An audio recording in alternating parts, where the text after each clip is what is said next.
And today we end in the Middle East. Israeli Finance Minister Bezalel Smotrich sparked controversy on Thursday after making disparaging remarks about Saudi Arabia. Speaking at a conference, Smotrich said that Israel would not agree to a normalization agreement with Saudi Arabia if it required the establishment of a Palestinian state, adding, quote, "Keep riding your camels in the Saudi desert," end quote. Take a listen. If Saudi Arabia says to us normalization in exchange for a Palestinian state, friends, no thank you.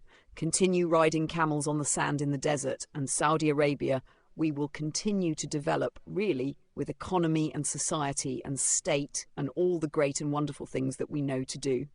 The comments were widely criticised by several leaders in Israel who demanded an apology and said Smotrich did not represent the country.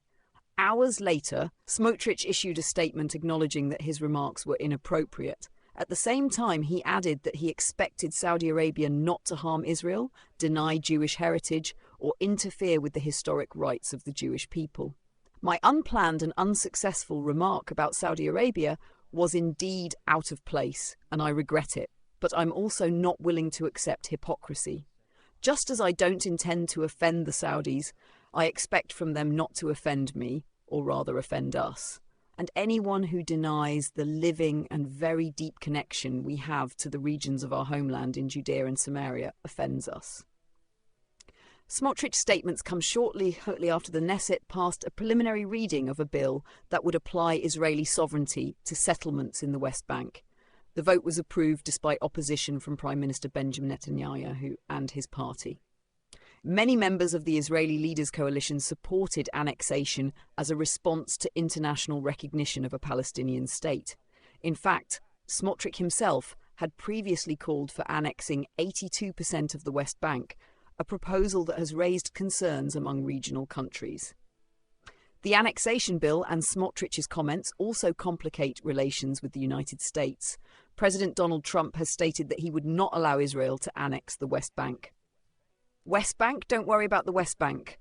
Israel's not going to do anything with the West Bank. Okay? Don't worry about it. Is that your question? They're not going to do anything with the West Bank. Don't worry about it. Israel's doing very well. They're not going to do anything with it.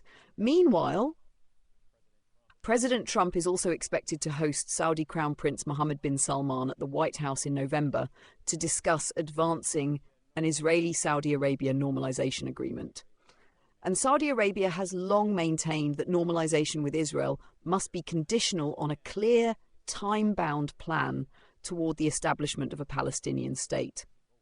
The Saudi government strongly condemned the Knesset vote, saying the legislation aims to legitimize Israeli sovereignty over illegal colonial settlements and reaffirmed support for the Palestinian right to an independent state within the 1967 borders, with East Jerusalem as its capital.